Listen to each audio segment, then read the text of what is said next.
Today's discussion is focused on emerging battery technologies and their challenges. This is part 3 of a 5-part virtual series on California's Decade of Decision. You can learn more and register for next week's event, which we're going to be talking about hydrogen and renewable gas technologies at movela.org/calendar. Also watch videos from the previous 2 events at Move LA Transit on YouTube. And it's also on our website. And I want to first recognize our event presenters, SPUR. They are a nonprofit public policy organization in the San Francisco Bay Area, and they bring together people from across the political spectrum, just like us here in Los Angeles, LA County, to develop solutions to big problems that our cities and our counties face. And we're working with SPUR and actually a dozen other organizations, including Greenlining Institute, CLCV, Climate Resolve, Breathe SoCal, Coalition for Clean Air, the Healthy Air Alliance, Lane, Climate Center, all on a climate and clean air initiative that will create transformative funding for California to address its air quality and climate challenges in this decade. So you can actually learn more and sign up for updates at climateandcleanair.org. I also just want to shout out and recognize our event sponsors. Generous support made today's program possible. It includes UID, the Los Angeles Department of Water and Power, Southern California Edison, IBEW Local 11, NECA. You can also see we have tons of incredible supporters and generous supporters who help us to continue to do this work. And you can check that out at movela.org/sponsors. So today we're specifically focused on emerging battery technologies. Battery electric technologies and the opportunities to dramatically shift the marketplace this decade and beyond. California has long been leading the world in the development and deployment of emission-busting technologies. Our zero-emission vehicle mandate started actually in the early 90s and has since launched a revolution across the entire light-duty automobile market, a market shifting increasingly towards zero-emission battery electric technologies and some hydrogen fuel cells. And we've got Europe and China who've caught the fever too and are now even outpacing the United States in the numbers of EVs sold. So it's a big deal. But the big question is, can the same success be replicated in the heavy duty vehicle marketplace? And we hope so, because we'll probably need it to achieve what we want to achieve globally. According to the IPCC report in 2018, we need to reduce greenhouse gas emissions by 45% below 2010 levels by 2030 to avoid crossing that 1.5 degrees Celsius threshold above pre-industrial levels, after which our climate becomes very uncertain.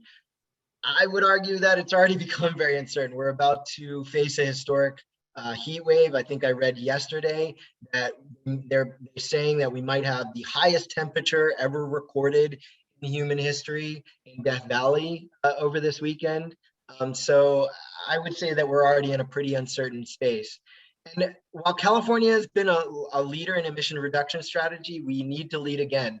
As you can see, the transportation sector, when you include oil refining and extraction, accounts for 50% of California's greenhouse gas emissions. And we learned last week at our Zoom, the Zoom that we did on diesel, is that we need to reach federal attainment standards by 2023 and 2031, or face the nightmare scenario of losing federal transportation dollars. As the AQMD's Matt Miyasato explained last week, about 7,000 trucks that need to be turned over by next year, 2022, and that they're working with truck companies to deploy those Class 8 battery electric trucks. So far, it's pretty exciting, but we're not seeing the commitment to the volumes needed to get those most harmful emissions out of communities now. That's why we are actually promoting this idea of a statewide ballot measure to raise a boatload of money to accelerate to market these zero emission technologies in all applications, light, medium, heavy duty, on-road and off-road. And we're here today to learn, to explore opportunities to identify shortcomings, pitfalls in the choices we have before us about how to best invest possible resources. So with that said, I'm very excited to introduce our framer for today's conversation, Gideon Krakov, who is a board member for the California Air Resources Board and the Air Quality Management District. He's a lawyer here in Los Angeles, where he represents clients in environmental and land use cases. He was appointed to the Air Resources Board by Governor Newsom in December of 2020, and also was appointed to the AQMD board. So, Gideon, please, thank you so much for being here today. You've got great staff. Ross is a good friend, and we're excited to have you. Thank you. Thank you, Eli. Can you hear me? Terrific. So thanks to Move LA for inviting me and for the nice introduction there. And I'll make sure that Ross hears your kind words. He's studying for the bar right now. And thanks to Move LA for all the convening work you do, the great work on our transportation measures here in Los Angeles, R and M, and the very forward-thinking Vision 2020 efforts. You know how important the funding is to making this vision a reality. I'm not going to repeat too much of what Eli has just said. California has significant air quality challenges. The South Coast, where I serve, has the country's worst ozone smog pollution, which translates into high rates of asthma, pulmonary disease, years of lives lost. And the recent smog readings this year and last are some of the highest in decades. In 2017, our South Coast AQMD board adopted our air quality management plan. And in order to attain the 8-hour federal ozone standards for oxides of nitrogen or NOx, we have to reduce 141 tons a day by 2023 and 96 additional tons in 2031. This is 45% reduction from the baseline levels and an additional 55% in 2031. Now, it's a massive challenge. And 80% of these emissions are from the mobile sources. And that's not even counting the ships, the container ships that are now queuing offshore. And about a third of that, friends, comes from the heavy-duty diesel trucks. And this is what keeps the governing board members at the South Coast like me awake at night, with this potential parade of horribles from the federal government, the penalties, and other measures for districts like ours that are in non-attainment. These dates are coming up in a matter of a few years. So alongside this air quality issue we also have the climate challenge. And you saw the slides that Eli just put up on the different inventory sources. We have heat waves, wildfires, water scarcity, and it's expected to get worse. And of course, Governor Newsom and our state's leadership are aware of this. We have perhaps the most aggressive climate targets in the world, including, of course, for energy generation and the recent executive orders for zero emission technologies, including in the heavy duty trucking sector. And that's the work as a CARB board member that I'm privileged to have a chance to participate in. So in framing this discussion today, we have the two crises, air quality and attainment and climate, and we need to act now. So I was asked to sort of frame the discussion today with that as a backdrop, and Denny Zane, I hope I don't mess it up. Battery electric technology is going to help us for sure on both fronts, air quality and climate. Zero tailpipe emissions reduce NOx in our region, reducing ozone and improving public health. Also, zero emissions and getting rid of diesel PM will alleviate burdens in our disadvantaged communities and reduce cancer risk and make our goods movement industry, which is so important, much more sustainable. Battery electric vehicles will wean us off fossil fuels and help us make a departure from our carbon intensive lifestyle. So as you know, both CARB and AQMD are moving forward to advance a zero emission future.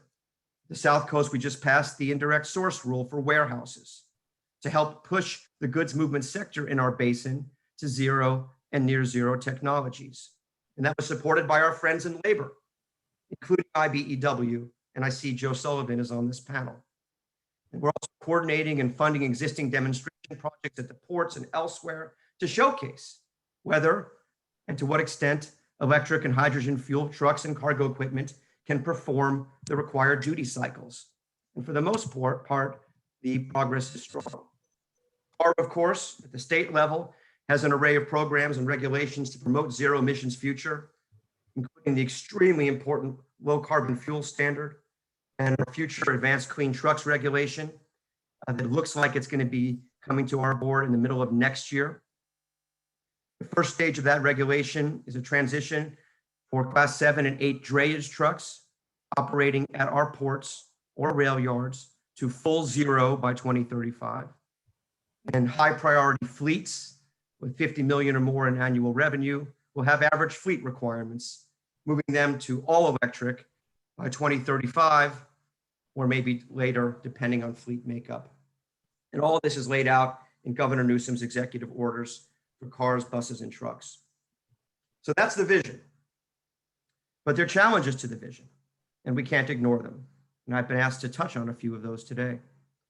In my mind, there's two key issues that we need to tackle together. Two linchpins: affordability of this battery technology and infrastructure.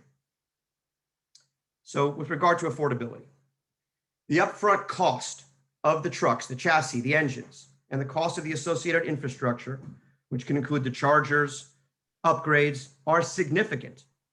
They require businesses with significant funding for capital improvements. A Class 8 tractor trailer alone, assuming it can handle the duty cycle, can be 7 or 8 times more expensive than a used diesel truck. Even with grants and other incentive funding, which I know we're going to talk about, but there's a lot of rules and forms and transaction costs. The price and the transaction costs are far higher for this new technology. Of course, there's significant savings in fuel cost over time. A key factor is that electric drivetrains are 4 to 5 times more efficient than combustion. An EV delivery truck owner can save many $1,000s a year in fuel costs. However, you have to have the money to save the money. You've got to make the capital investment in the front end, and that's the issue, especially for small owner-operators and misclassified workers that don't have the capital to invest and reap these cost-benefit savings that we're believing are going to come over time in this space. The second is the electrical infrastructure. It's a huge challenge. Really, it's the challenge of a lifetime. Not only do we need the charging infrastructure, which is going to take a concerted, very effective effort from utilities like DWP and Edison, and Lisa Arellanes is on the panel today, but we need to manage increased energy load on the grid. And the reality, and certainly the perception, is that grid reliability is a challenge, especially for fleet or truck owners, port terminals, who are being asked to transition to electric fueling. They worry that electrifying the fleet will make our reliability issues worse. The Pacific Maritime Association Trade Group just came out with a report on this. The full electrification of the ports, including the trucks, will require enormous capacity. They suggest 500 to 660 megawatts alone just for the ports complexes. And they're running a business. Power has to be reliable. They can't afford to be careless. So infrastructure planning and close coordination among the Energy Commission, the PUC, GoBiz, CARB, the air districts, and the utilities is going to be critical to address the infrastructure needs and to ensure that supplies are reliable. Now, we're working on this. CPUC's midterm procurement proceeding calls for 11.5 gigawatts of zero carbon capacity to be procured by 2026, with responsibilities shared by all the utilities and the community choice aggregators, putting a huge proliferation of solar and battery. And PUC right now is instituting a proceeding to modernize the grid for distributed energy resources, especially for transportation electrification. And there are other exciting opportunities on the infrastructure side, using EVs as distributed battery storage, smart charging, and vehicle-to-grid integration. So this next decade, you call it the decade of decision, it's true, sure is going to be interesting as we tackle this work. And there are other challenges I haven't even touched on. The battery electric technology for long-haul trucks is not quite there yet. Maybe hydrogen fuel cells can be our answer in some duty cycles. We also don't have a proven domestic market or regulatory framework for battery reuse and recycling on this scale. So as I said, this is the work of the lifetime. The public health and climate benefits make the work imperative. And thankfully, so many of us are on the job, including all the folks on the panel today. Jack and I, for example, were in Pomona last week at Anheuser-Busch, where they're using Class 8 BYD trucks for their local beer delivery routes. Talked to the manager, he loves the trucks. So I'm going to stop here. I hope I've done an okay job there, Denny, in framing the discussion, some of the opportunities and the challenges on the affordability and infrastructure side. And again, I want to thank Move LA for having me. Great, thank you, Ian. That was fantastic. And it's probably always wise to either start with delivering coffee or delivering beer, because that's what the consumers want. So it's great to hear. Yeah, I saw the announcement on that. That was really great, and you sort of put out a lot of things there that I'm gonna probably ask the folks later. You know, I'm gonna ask maybe Dean or Jack to talk a little bit more, like what is a duty cycle. Maybe Hector can kind of talk a little bit or just, you know, answer some of the issues with misclassified workers and the labor issues with Joe. What reliability we're going to touch on with Lisa. So I hope you guys are taking notes for later. And then I'm hoping maybe Dean or Jack might be able to help with answering sort of the battery reuse and recycling question. I wanted to know, you know, CARB recently passed their advanced clean truck rule, and if successful, it's going to have 40% of long haul Class 8 trucks zero emission by 2045. Across all weight classes over that decade, about 30% of the trucks will be zero emission. What happens with the other 70%?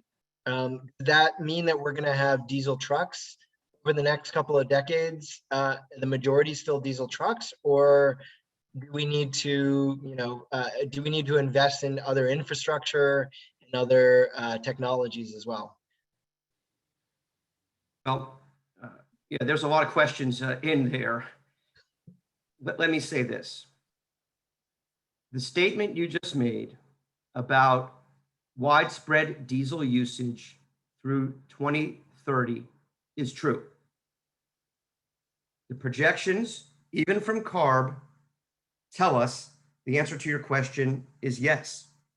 And I don't know how familiar folks are with or how much we've talked about it in your panels, but the SB1 useful life rules make it especially challenging to get these diesels off the road sooner.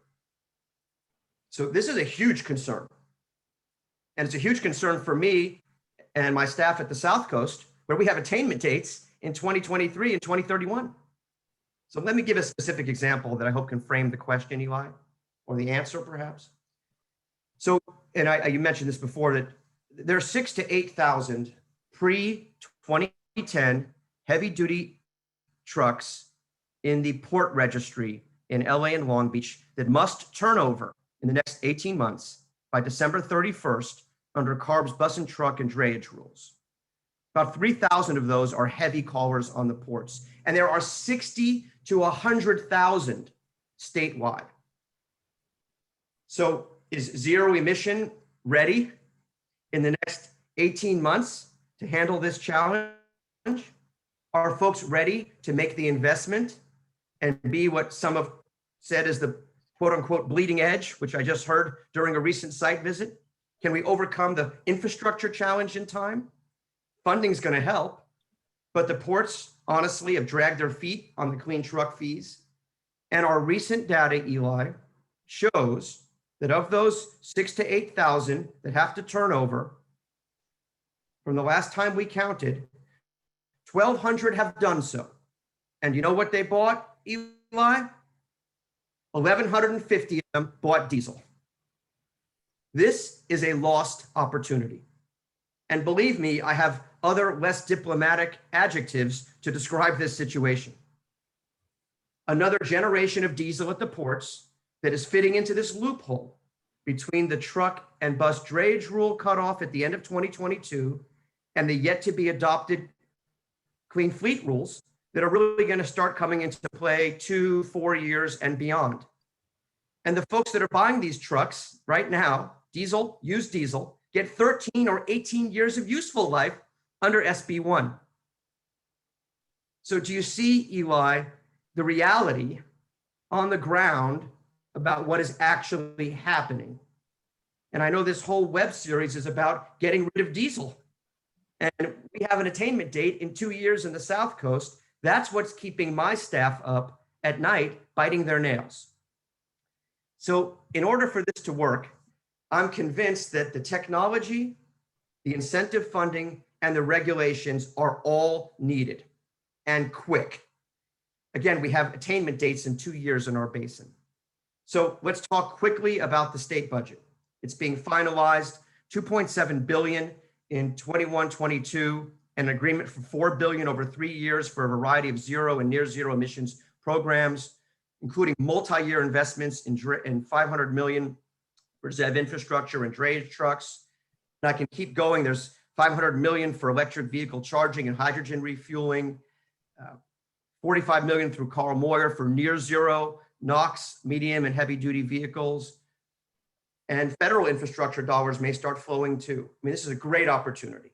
What a great kickstart for this work. And the governor, is really helping us reach the goals he's set. So, CARB and AQMD, we need to get this money and we need to target those pre-2010 diesel owners, big and small, and soon.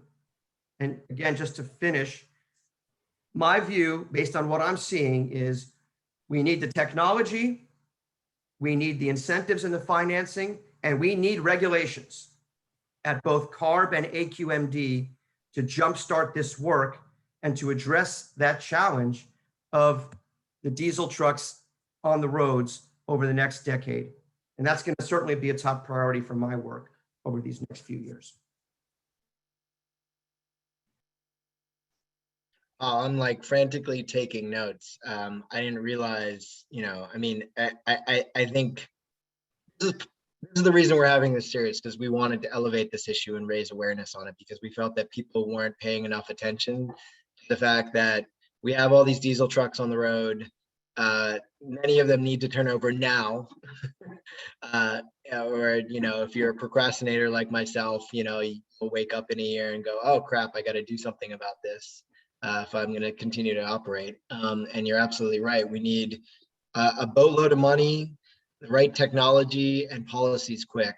I think that sort of is a perfect frame for not only this panel, but all the other panels of the opportunity that we can take. So let's dive into it. Thank you, board member Krakov. Thank you for all your work. Thank you for being a partner in this work. And we want to continue to be at the table and be helpful as we move forward with our climate and clean air initiative. I'm gonna hand it over right now to Niki. Hi, Niki, from CALSTART. Now we had your colleague Kevin last week from CALSTART as well. So you guys are always great to come to, because you're really at the cutting edge and talking with a lot of the manufacturers and producers of this technology. We're also sort of thinking big picture about all these programs and how we roll them out. And you're the program manager there, an expert on the HVIP and the core incentive programs. These are CARB programs for freight trucking and port operations we were just talking about. So can you kind of walk us through, off-road and on-road? What are the equipments? What are the ranges? What are the applications? Maybe you can kind of expand upon what a Class 8 truck even is. I mean, for some of the folks out there, I know we have a lot of policy and wonks and real scientists in this out there, but it's always helpful to explain some of these terms as well. So Niki, please go ahead. Yeah, sure thing. Thanks for having me. So as you mentioned, I work very closely on HVIP, which is the on-road truck and bus incentive program that's been running for about 10 years. And then the core off-road incentive program for zero emission equipment, which was just recently launched this last year. Now, interestingly, both of these programs, both last year and this year, despite COVID fears and despite lowering voucher incentive amounts and creating sort of like caps for fleets and companies, both of these programs, one to the tune of 44 million, the other to about 82 million, sold out within hours. So there is an incredible demand out there for this funding in order to fuel this transition. And I hope that I can be the bearer of some good news here. If you'd like to put up my slides, this has actually been an incredible breakout year for zero emission technology, both on-road and off-road. So we have a huge variety of models coming to market, both here in the United States and abroad. We're playing a little bit of catch up here, but I invite folks really to take a close look at the catalogs that are available on CaliforniaHVIP.org and CaliforniaCore.org. If you look at CaliforniaHVIP.org, you can sort of sort, your vehicles by all of the different vehicle types, right? So as you mentioned, there's a big focus on the drayage sector, which I know really well because I used to have a drayage company. And the drayage sector, you can take a look at your Class 8, large tractor truck. And for the first time ever in the HVIP catalog, you're going to see, 8 to 10 models of battery electric Class 8 vehicles available from all of the major manufacturers. And that is an incredible turn of events because the last few years that we've been doing this work, there were available some sort of upfitting models, there were pilots and demonstrations happening, there was incredible excitement. But once something has hit the California HVIP catalog, you can rest assured that you have major manufacturers developing technology that has incredible range, and it's available for purchase now at your local dealer. So really 2021 has just been an incredible breakout year. I see somebody asking for the website. Again, CaliforniaHVIP.org has a vehicle catalog that can show you everything that's available all the way from Class 3B up to Class A. So that's all of your small, medium, heavy duty on-road trucks and buses for both battery electric and hydrogen. Now, the interesting thing to note here, and why this is really relevant to the conversation on batteries is that, battery technology has just rapidly improved over the last decade. We've seen like a 90% drop in battery prices, and we're in this period of rapid technology development. However, really, the battery technology that is available has been available almost exclusively for light duty, for the car industry. And it's been a challenge to sort of transition those savings over to our heavy duty sector because the volumes of vehicles are so much lower. So, in this breakout year where we're going to see so many more models of Class 8 or even Class 6 and 7 medium and heavy duty vehicles coming to market, we're going to start to see that component transference, right? We're going to start to see those savings and price decreases over time. So if you go to the next slide, this is part of what CALSTART very often refers to as our beachhead strategy, right?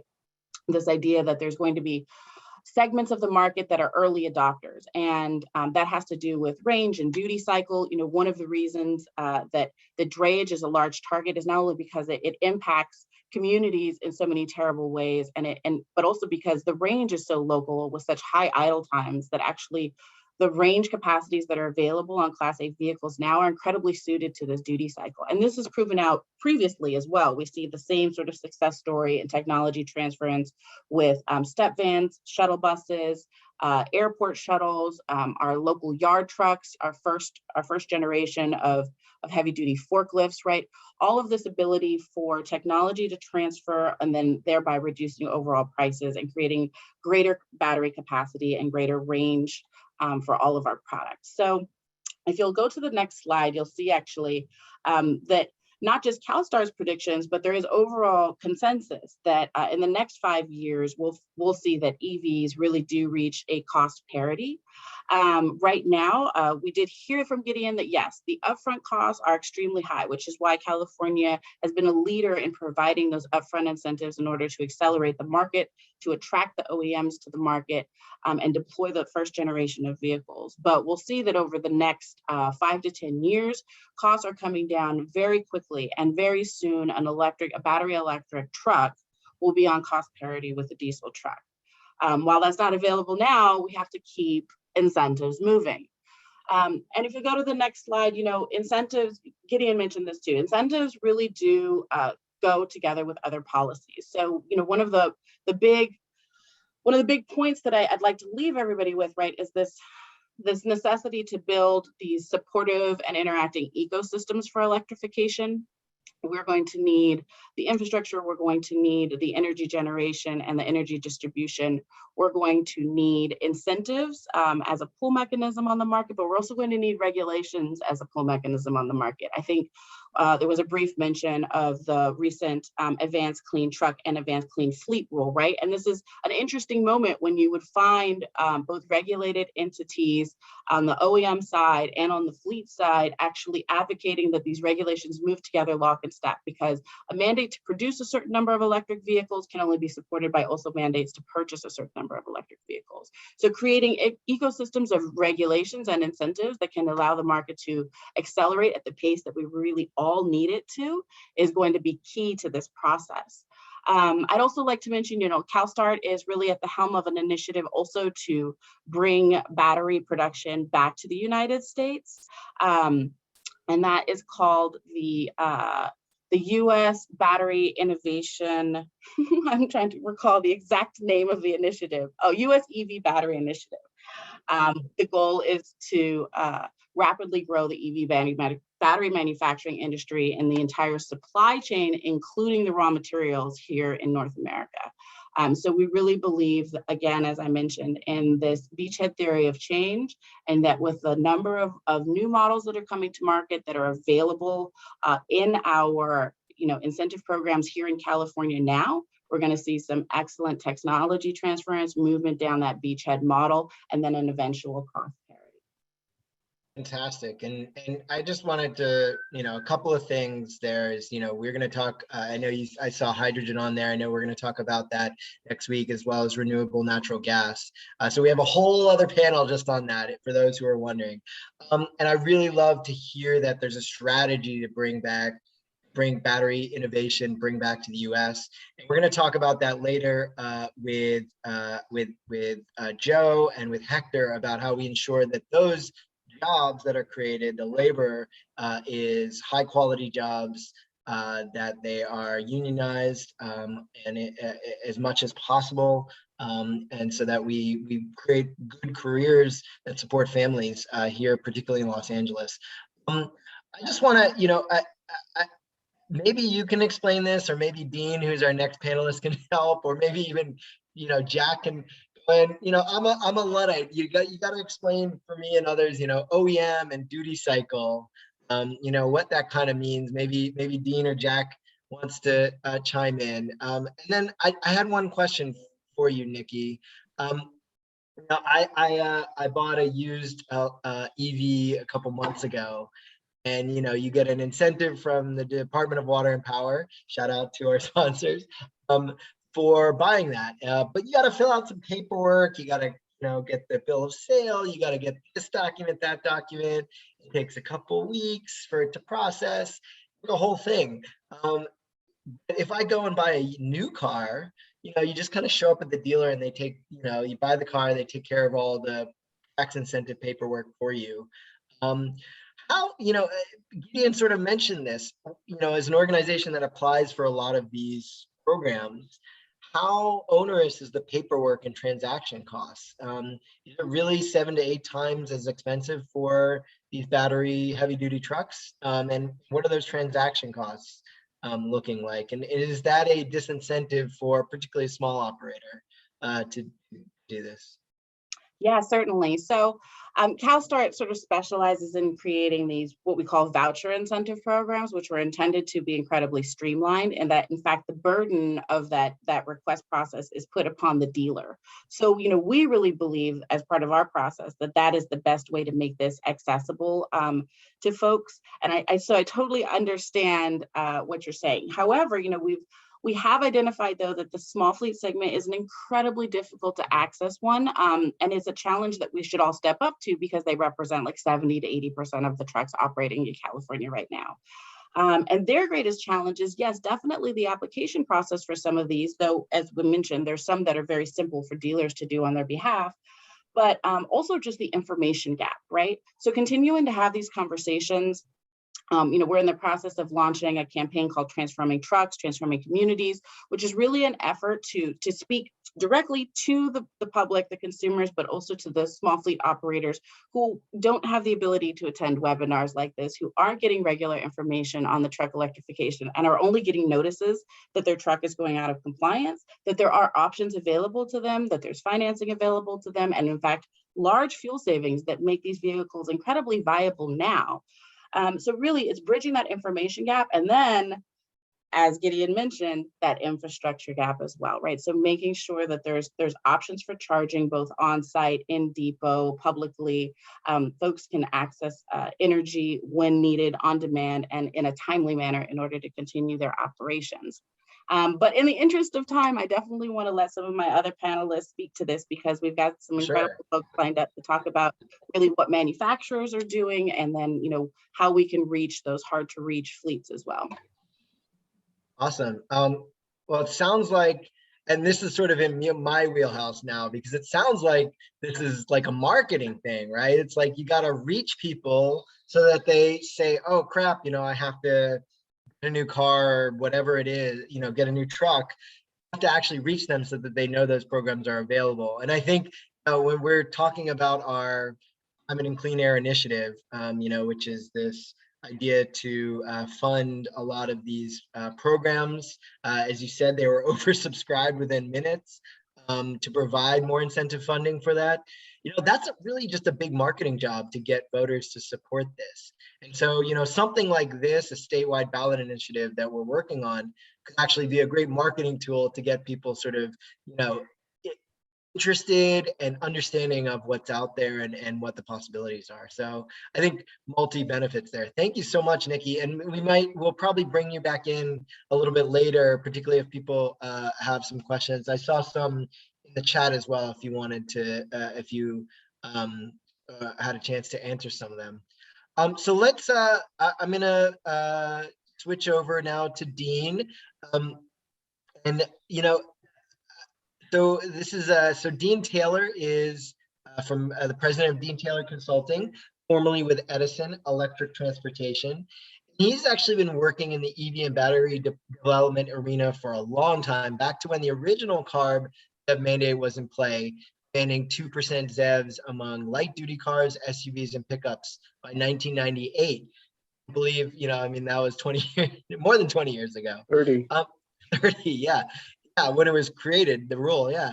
But it must be very exciting for you now to see so much progress in the ZEV world, not just in California, but across Europe and China. As good as it is, the big question really is with the IPCC report, is it good enough? But we're hearing from bus operators like AC Transit and Foothill Transit that while their battery electric buses operate well, they still have range and charging time issues. So we're in those hard to electrify sectors, is battery technology going to be able to address long haul trucking, diesel pollution in this decade? Are there any technologies that are on the horizon, that are in development now that may be a breakthrough technology? The next Elon Musk, it's amazing to think, it was really only 12 years ago that Tesla really kind of came on the market, and now it's starting to dominate. And there are others obviously as well. GM is producing a ton. Most of the car companies actually, I think, are transitioning to zero emission light duty vehicles. I think we were talking about this yesterday. So I'll let you provide us with your expertise. So Yeah, I think Denny invited me because I go way back, to the beginning. I think in those years we would have been amazed to get to 1 million EVs by now. I think there's 10 million on the planet. I think another reason he invited me, for maybe 20 years, I've sent out, a little thing to my colleagues and friends on just all the headlines to keep people up to speed on all the news that's going on. So you could say I'm an industry watcher, and I think that's what I'm going to do today is step back and kind of maybe tell you what the conventional wisdom is, and it's actually flipped. When back, Denny and I were rabble rousers way back then, and the conventional wisdom is that, we would just keep on doing diesel and gasoline. So now it's kind of flipped. The rabble rousers are the oil industry, the Rush Limbaughs and others, of the world. The conventional wisdom has really, flipped around on this. So, and that's kind of funny that I'm going to be the kind of conventional wisdom kind of guy, because it's all about zero emission vehicles. I'm going to start by showing you a slide that just shows what's going on around the world. And it's actually Wikipedia. I apologize, I didn't have time to make a really fancy slide. But I mean, there's 25 countries on this list. The number of announcements to go to 100% zero emission vehicles by either 2030 or 2040 or 2035 is just stunning. Most of these obviously are Europe, but there's also China, India, other countries like Sri Lanka and Egypt are on this list. So it's just stunning. Most of these, I would say, are just dreams. They don't have much enforcement. I've seen an analysis by CARB staff that goes into more detail, but I would say the California Air Resources Board is the most, aggressive, of all, regarding where they are. In fact, the rule that they're working on, it will be to implement the governor's goals, and that would be to basically have there's 850,000 EVs today in California, and that includes, plug-in hybrids. And the goal is to get to 8 million by 2030 and 85% of the whole fleet by 2045. And our total fleet in California is 30 million. That basically starting in 2035, there would be only sales of zero emission vehicles, and by that they're expecting something like 5% fuel cell vehicles, 75% battery EVs, and 20% really strong plug-in hybrids with like a 50 or 80 mile type range, on the plug-in hybrid. So the light duty sector is just going really, really fast. In fact, worldwide, we're frankly way behind. Last year, 1.3 million EVs were sold in Europe, 1.3 million in China, and then only like 400,000 in the United States. So we're by nowhere near to the the leader. And unfortunately, the same is in trucks. In trucks, it's in the hundreds of thousands that are being, and buses that are being sold in China and in Europe. And in here, in California today, we only have like 5,000. So, what's really driving this industry is these other places. If you're the OEMs, if you're the big multinational fleets, they're thinking in terms of those. But California kind of comes into a third because we do have all this huge amount of money. So we have been very successful compared to other states in attracting jobs and attracting, headquarters and factories. So that is something that we finally did right. I mean, we frankly should have done that with wind power and solar and some of the others, 30, 40 years ago. So at least we've made a good judgment there. I think we've already heard about the medium and heavy duty vehicle, the ACT and the ACF, rules, but I'll talk a little bit about the, the gaps there. And I was thinking about how to best kind of give you the conventional wisdom. Niki mentioned that there's been a consensus. I mean, you could go to Bloomberg, you could go to CARB board documents, you could go to IHS or ID Tech or ICF. All these different groups are basically going to tell you the same thing. Or you could go to the ACT conference that GNA has every year in Long Beach and see a trade floor that's like 60% filled with giant electric trucks. It's just stunning. It's the biggest one in the country, and it happens every year in Long Beach. But I thought I would instead, as far as giving you the conventional wisdom, I'm going to focus on something the California legislature commissioned. To have the University of California look at how do we get to carbon neutrality in our transportation sector by 2045. And they hired UCLA, UC Irvine, UC Berkeley, and UC Davis to do this report, like 40, 50 people. A lot of these guys are on, and women are on the National Academy of Sciences. Names people may know, like Dan Sperling or Tim Lipman or Austin Brown, were on this study. And I'll even show a couple quick slides, and that study is very interesting. It's even could be, it's a little bit less bullish on battery EVs than some of the others, but the conclusion, I'll just quickly read it, is that there basically are practical technologies and policies that could support the transition to a very low or zero net carbon transportation by 2045 in California. This transition can be accomplished in a way that is equity-centered, delivers benefits proportionally to historically disadvantaged communities and groups, improves health, and creates hundreds of thousands of jobs. They're open research questions the report did not analyze, so they're advocating, due to this uncertainty, some flexibility as far as which technologies go, faster or slower. As far as the fraction of buses, that they did scenarios and they did alternative scenarios, but the main scenario for buses in 2030 and 2045 were basically 80% BEVs, 20% fuel cells. For trucks in general, they're seeing 100% zero emission sales by 2045. The mix varies a little bit. Like in long haul trucks, it's about 90% fuel cells, 10% BEVs. Short haul, on the other hand, is like 50-50 fuel cells and BEVs. All the other truck segments are like 20% fuel cells, 80% BEVs. In the early years, there is some renewable natural gas, and overall stock, even in 2045, because of this turnover effect that we were talking about earlier, there's still going to be quite a bit of gasoline and diesel trucks due to the slow turnover, but something like 10 to 30% depending on the segment. But those are probably going to be using drop-in renewable gasoline and diesel to get their carbon down. And so I'll go to this next slide just to kind of show you the effect of drop-in fuels. And this slide is kind of interesting, I think, because of it's basically showing that that the natural gas and hydrogen are very, very small players. You are going to see in the blue some electricity, but this is just replacement of gasoline. So there isn't that many medium and heavy duty gasoline trucks. This is mainly a light duty slide.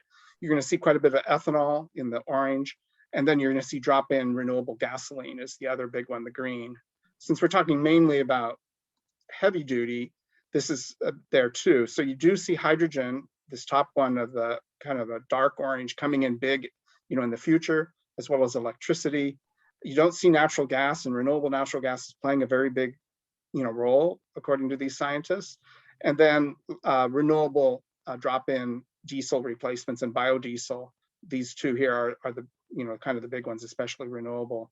And renewable drop-in diesel is very similar to biodiesel, but obviously they call it out separately. So they also did some alternative scenarios, more fuel cells, more BEVs, more biofuels.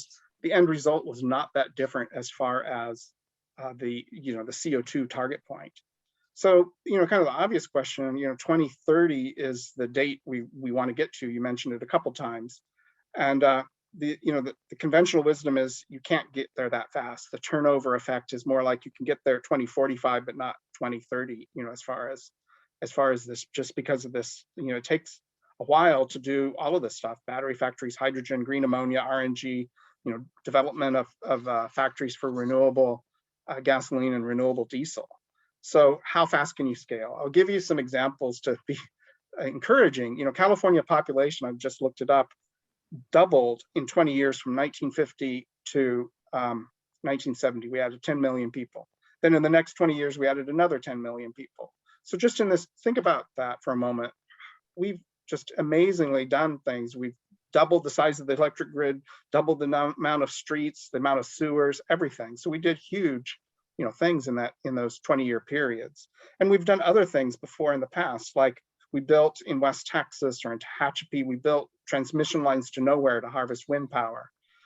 We did rural electrification in the 1930s, and now we're doing it again.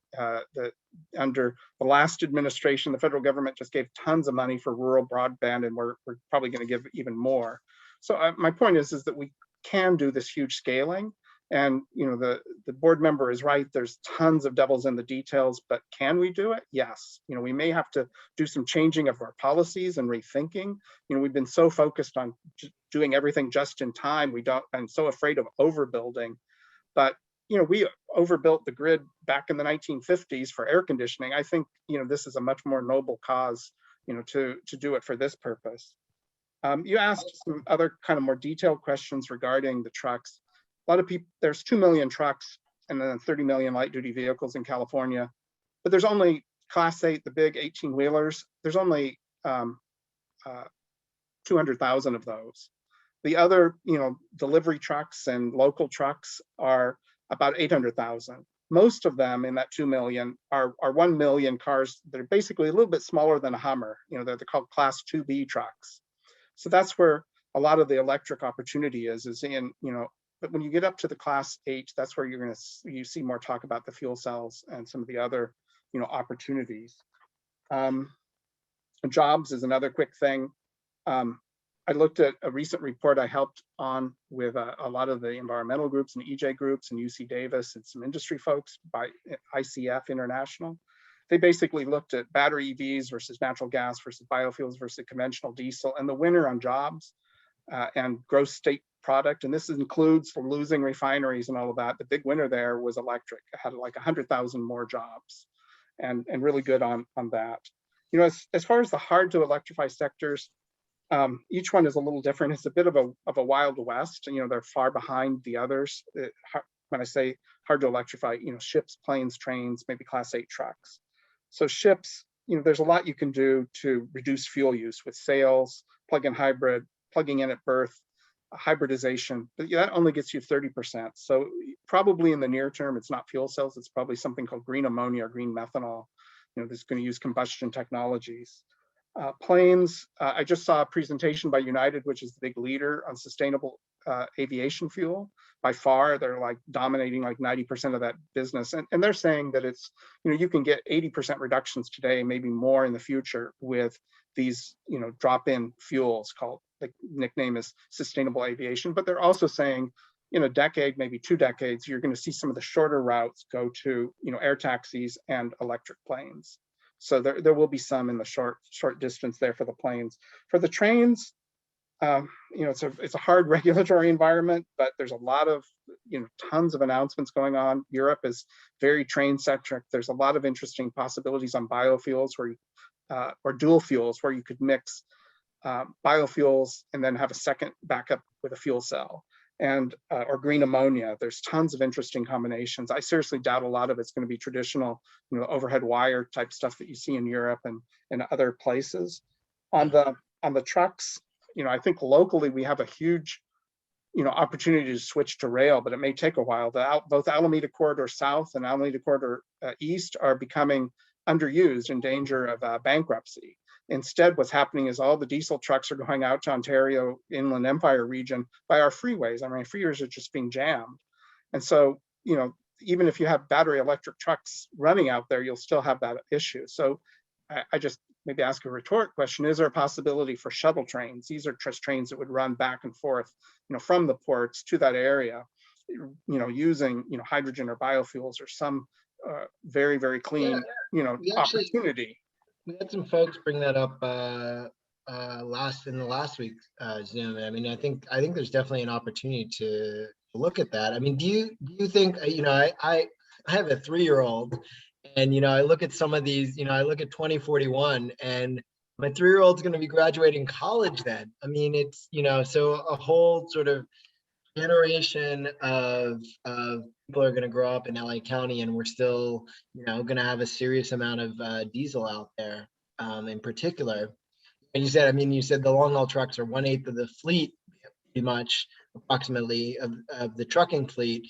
They're creating, half of the criteria pollutants. Do you think that it's possible we could sort of electrify everything, with more use of the Alameda Corridor, more shorter trips by, in the LA basin, just here in our basin by 2030, or do you think it's going to take longer? Don't know. I mean, one thing that is amazing, building on Niki's presentation, is the number. It's easily 150, maybe 200 products that are out there. And admittedly, a lot of them may be in China and in Europe, but the technology is there, and all the really big players are into both, especially battery electric trucks and to some extent fuel cell electric trucks. So it could go much faster than we expect. Look at what Tesla has done with cars. That suddenly it got to the point for a few years Tesla was 75%. So there could be a breakout technology. All the really big fleets and all the big automakers, that's OEMs is what is synonymous with automaker, by the way. And all of those players know what the future is. They see this, and I think they'll be the ones that are doing it. It's kind of ironic we're going after the hardest to electrify in the drayage truck segment. That's mostly where used trucks go to die. Small time operators, it's really hard. In fact, I'm working with CALSTART and NRDC on another project where we would do loans, and there's a very exciting proposal that Southern California Edison put forward to the PUC to work with the state treasurer's office to do huge amounts of loans targeted towards those drayage truck fleets. So there are solutions out there, but it's a tough market to go after the smaller fleets. I think the big fleets will lead with the big truck makers, and then other people will start getting more excited. Yeah. Well, but I would emphasize the drop-in fuels. Drop-in fuels is a fancy way of saying you don't have to make any changes in infrastructure to either the gasoline or the diesel. You can just start using a renewable version of those. And so that's maybe the understated thing here. There's been a lot of talk about RNG and natural gas and things like this. This is a different solution that maybe doesn't get enough attention. Well, I think, and that's where, and maybe you can join us next week. I know we've got a stock panel, but I know that's going to be the real focus of next week, is what those biofuels and drop-in renewable fuels could potentially do, because based on these charts, we're not getting anywhere near where we need to be soon enough. Although I think, and thank you, Dean, this is fantastic. I'm going to hold that same question, I think, for Jack as well, but from Lacey, who I'm sure, and I know they've been pushing the pedal to the metal on battery technology. So he may have a different opinion on we reach that in the LA Basin by 2030. But right now, I want to hand it over or hear from Lisa Arellanes, who is the Senior Manager for Business Development and Partnerships at eMobility for Southern California Edison, and also happens to be, I don't know if you caught last week, Marissa Garcia started the panel on diesel, talking about a decade struggle with asthma and living along the 710 corridor, the impact of that.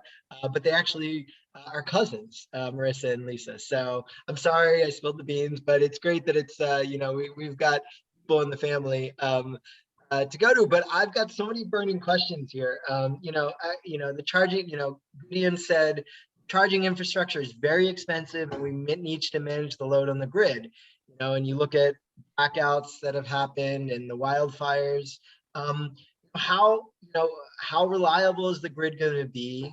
How is Edison making that transition to clean energy? What is the timing? What about the big stuff like, Dean mentioned, ships and airplanes? I mean, I can't even imagine the size of a charger for plugging in a ship or an airplane. It must be, it's got to be enormous. And then also, and I think we'll start to get into this as well, the jobs aspect. I love that Dean brought in the fact that, we're looking at 100,000 jobs, and I've seen, estimates for even more. Those union jobs at Edison, and what does that mean for families, working class families, the working class men and women here in Southern California. So that was a lot. I'm sure you've got plenty to talk about, but thank you so much for being here. Absolutely, and I'll do my best to touch on all of those topics. Eli, maybe if I can, I'll just spend like 4 minutes reviewing a little bit of information I have on Southern California Edison and what we're doing, sort of how we see our role in this transition to electric, medium and heavy duty vehicles.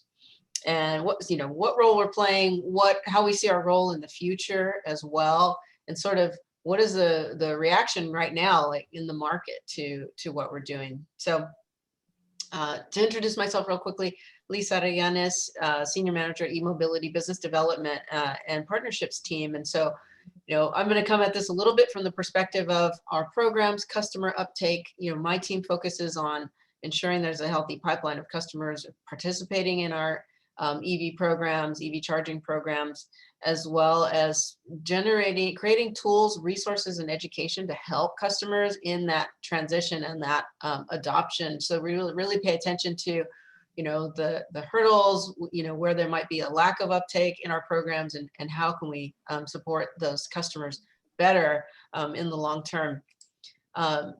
Southern California Edison has put forth this vision in our transportation electrification pathway to 2045. And I know 2045 feels like a long way, right? But we want to align ourselves with that, with California's vision for obviously reduced greenhouse gas emissions and zero carbon. And so to get there, you know, this is one scenario, right? And that scenario we see is that 3/4 of all your regular cars that we all drive need to be zero emission. For medium and heavy duty vehicles, we see for medium duty, about 2/3 of those can be converted to electric. And for heavy duty, about 1/3 by 2045. And you know, all of this happens in also while we're continuing to clean the power grid so that we continue decreasing emissions of all these vehicles. One of the areas that we are supporting medium and heavy duty vehicle electrification is through our Charge Ready Transport program. And this is specifically to provide the infrastructure needed to charge these vehicles. This is a $350 million program that launched in 2019. It is funded by our customers. And so our customers are helping to foot the bill to put this infrastructure out there to support medium and heavy duty vehicle electrification. And what that means is we can use this funding to make grid upgrades to the site, but also help make the upgrades on the site all the way up to the point of where the charging station is. And therefore, we're buying down most of the cost of that charging infrastructure for that site host, that fleet, that site owner to make this charging possible at their location. So we're really removing one of the big cost barriers for folks to put in medium heavy duty charging. And you know, what's the response been so far? Here's where we are today in terms of the number of vehicles that we're seeing in the program. You know, we've done our first dozen or so installations through this program and about the first 100 vehicles or so. Here's what's in the pipeline. And I will tell you, 2 years ago when we launched this program, there weren't a lot of heavy duty vehicles in the pipeline. It was overwhelmingly school buses and transit buses. So at least this is positive in terms of we're seeing more medium and heavy duty vehicle participation in our program. Same thing with the industry sectors. 2 years ago, it was overwhelmingly school buses and transit agencies, again, driven by either grant funds or regulation. And now we're seeing much more uptake in commercial and warehouse and distribution sectors. As I mentioned earlier, you know, my team tries to take the learnings from these programs and see what else do we need to do for our customers. So we really focus on what kind of education do they need. We found when we launched this programs, customers were not ready for these vehicle deployments. There's a lot of education and handholding that we needed to do. It's not as simple as just getting a new vehicle. You've got to figure out how to charge it. What's your strategy? What kind of charger do you need? What's that going to cost you? How does that impact your operations? How does it impact your overall costs? So one of the things we created was a fleet fuel savings calculator, which shows the huge financial benefit of converting to electric trucks and buses, at least from the fueling perspective, especially when you factor in low carbon fuel standard credits. But we also, you know that more education is needed. So we are expanding our TE advisory services programming and services to include EV readiness studies that launch in another week here, where we will do site visits or review the possibility of installing charging or converting to electric fleet vehicles.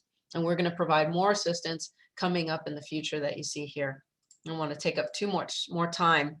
Oh, and it's so funny that you mentioned educating, because when we got our first EV, and I was explaining to my regular, I was like, there's Caddy Mo and there's, and there's a level 1 and level 2, and she showed up, we plugged it in, and it turns out that, and it wasn't charging, and we were like, what's going on? What's wrong?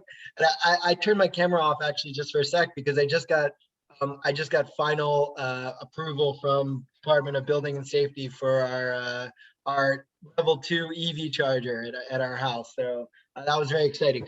Yeah, there's a lot of education around it, simply understanding, how you get this thing into your because they don't teach you that. Your Right. parents don't teach you that. They teach you how to gas up a car because that's what they learned. Right. So it's a whole new world for sure. And with Sorry, I these- didn't mean to No, interject. that's a great point. With these fleet customers, Eli, it's not just about, doing it for the good of, humanity and the environment, but they also have to do a financial calculation, a business calculation. And this is where we're really trying to help fill that gap for them as well. And so I'll kind of pause there because I know there are a lot of other questions that you want me to touch on, and I'm happy to do that. I just wanted to say that, what does our role look like in the future? Dean mentioned some new programs that we have, that we are proposing, and we luckily have some other funding buckets that we can use to propose new programs to deploy. And we're going to continue. We are obviously providing those on the hood vehicle rebates when you buy a new regular EV at a dealership, as well as a used vehicle rebate and other things. But at about halfway point, like the latter half of this decade, we're really going to kind of limit those light duty vehicle programs to some specific segments that need the help the most, and try to even put more focus on these medium and heavy duty segments. So doing things like expanding those TE advisory services even further. And again, just really offering more in terms of, that support and help that those commercial, medium and heavy duty truck customers are going to need. So to shift real quick, I don't want to ignore the topics brought up. Reliability, absolutely, right? Everyone's concern is the more and more people choose electricity as a fuel, the more reliability, becomes more than ever. And so there's a increasing role of resilience, of course, because of climate change. So I want to address, outages, especially due to wildfire activity. About 1/4 of SCE service area, a little less, about 90 million acres, is considered high fire risk area. The majority of our customers are not affected by public safety power shutoff events, and our grid hardening efforts are expected to reduce the need for those events, especially any of the circuits that we've identified as being significantly impacted. And so for frequently impacted circuits, that means they've had like 4 de-energizations or more in a year. We are expecting this year to reduce the outage time by 78% for those frequently impacted circuits. And so, when you look at total customer minutes of interruption, we're expecting that decrease. And there's also a 65% reduction this year in unique customers impacted. That's the expectation. And so this really equates to overall minutes and numbers of customers impacted, about a 50% reduction this year. And that's, again, through all the grid hardening efforts we're doing, covering conductor and lines to decrease the risk of an ignition should we have high winds and a line go down, is just one example of those activities. And so, we will continue to, evaluate the activities that we can be involved in to address that, but we'll continue hardening and modernizing the grid, using monitoring and control technologies, and replacing aging infrastructure. You asked about ships and big vehicles and all of that, and we've actually helped to electrify ships and reduce emissions with ships in the past. And that's one way is through cold ironing. When a diesel ship pulls up to the port, we've actually basically been able to allow them to plug in while they're at the port, right? And so bringing in that infrastructure, and so it's really the technologies. We will be there to meet it. One of the biggest challenges and the biggest areas where we're focused on is actually forecasting. We have to forecast appropriately, right? So that we do have the capacity out there at the right places where the vehicles are going to be and where the demand is going to be. And we really need the help from all parties. in aligning those forecasting efforts. And so when it comes to the specific agencies, it's not one agency that can carry all of this on their own. We really need to align our efforts and be coordinated on clear targets, so we know how to meet those needs. And then lastly, jobs, and I'm looking forward to hearing what Hector and others have to say. But we certainly see increase in the traditional needs, electricians, those contractors, that infrastructure, deployment, charging, installation. So a lot of those traditional, there's also though ancillary work with, software for folks who know how to work on software related to the vehicles, related to the charging equipment, related to charging management and load management strategies, as well as obviously, hopefully more vehicle production, obviously production facilities. And we've supported a number of community colleges that have EV maintenance programs and are teaching that next generation of vehicle maintenance folks and technicians, by providing them with funding to expand those programs. So there is, we think, great opportunity there as we transition and create more good paying jobs, as well as the traditional utility jobs to help bring all this infrastructure in. You guys have a big job. There's a lot of work to do. You think, we obviously need to scale up. Are you guys up to the job? Do you think there's enough capacity, labor, actual capital, or do we need, and just raw materials? You need, would it infuse, if we did a statewide ballot initiative to fund, and accelerate many of these transitions, would that, benefit and help to accelerate, the infrastructure components that are needed? I believe it would, in the sense that, the more certainty that everyone can have, the more you can accelerate this transition.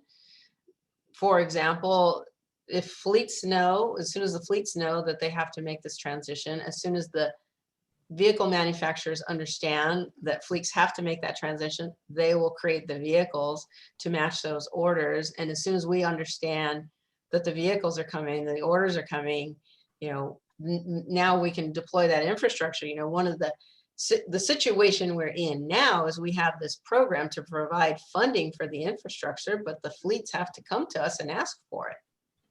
And so we can't just put it out there, willy-nilly. These are, again, customer funded programs to get that infrastructure out there. We got to know that the vehicles are going to be there. It's not again, like that famous movie, if you build it, they will come. It's the right. other way around. And when I mentioned, the second half of the decade, we want to focus more on medium and heavy duty support and programs. This is an area where we'd like to get away, continue to do the depot charging for a fleet at their site, but also expand the publicly available charging, because it's going to be needed. I see Gideon. Gideon is. Do you have a question, Gideon? You want to ask Lisa, or you're just? You want to chime in? No, you're just listening intently. Cool. I'm just listening in. Sometimes I wish I could snap our fingers and come back in 2030 and see how it all worked out. Right. Yeah. Honestly, get kissed by the prince and wake up in 9 years, and it's all different, right? Awesome. Thank you so much, Lisa. Since we are we ended talking a little bit about jobs and what this means for working families, I wanted to talk with Joe Sullivan next. He's the Director of Energy Solutions at IBEW, which is the International Brotherhood of Electrical Workers, NECA. You're gonna have to help me with that acronym. But I know you guys do a lot of work with Edison. You're the journeyman for a lot of their projects, but many other projects as well. Everything from refineries to solar projects. And so, I'd love to Gideon talked about, the jobs. Gideon talked about the jobs, potentially 100,000 jobs. You guys have a lot of labor agreements with many of these big industries, but some, with the small operators, it's very hard to create agreements with them. And I'd love to hear from you, the labor industry, your industry, it's going through dramatic changes. What does that mean for working men and women in Southern California and their families? Are we concerned about their job security, or do we think that there will be enough jobs in the development of battery electric trucking industries, trains, ships, aircraft, ports, construction equipment to really not only provide the jobs needed for the current labor force, but expand upon the future labor force? Yes, well, good points, Eli. Thank you. Those are great questions, and I'm happy to speak to them. And yes, we are doing work for Southern California Edison. We are doing their Charge Ready program. So thank you to Lisa and Edison and Local 47. Those are great. Yes, there's a lot. By the way, my name is Joe Sullivan. I work for the International Brotherhood of Electrical Workers, Local 11, as well as the National Electrical Contractors Association, that is somehow pronounced NECA, is the abbreviation for it. And it's really a changing time, an exciting time. There's a lot going on. We're definitely going to see a net growth in jobs. Ideally, if things are managed right and we have the right leadership. I think there's a couple main areas where we are seeing batteries. One is with transportation electrification, and the other is with the electrical infrastructure. And with the electrical infrastructure, we are transitioning to a distributed grid. We've had SB 100 for quite a while. The state has ambitious goals. The city of LA just came out with their study with NREL and is committing to going to 100% renewable. County has aggressive goals. LA Community College District, LA School District. There's a lot of commitments out there. Our grid is going to go from being a centralized power plants to all different sorts of grid participants. And we're also putting much more electricity on the grid. And so batteries are an essential component of that. And what we're seeing, though, is we're going to see power plants close. And some of them might transition to hydrogen, hopefully. And while there will be work for infrastructure upgrades, Local 11 doesn't manage most of these power plants. These are managed, some of the ones you've heard the Mayor Garcetti speak about are managed by Local 18, LADWP's union. And those are high road careers, and those jobs are going to be lost. And they will be replaced by low wage jobs without proper policy intervention. Green jobs are not necessarily good jobs. You hear elected officials talk about green jobs. Well, a green job can be a $15 an hour solar panel installer, or it can be someone who's gone through a 5-year apprenticeship program and has a high road career for life. So that's where it gets to your point or your questions. So this provides an enormous opportunity for high road careers. There's opportunities for economic equity to create careers or have targeted hiring for environmentally impacted communities. To do that, we need to make sure we are focusing on, like I mentioned, apprenticeship. Our apprenticeship for our inside wiremen that do this work, it's a 5-year apprenticeship where the apprentices pay nothing. They earn while they learn.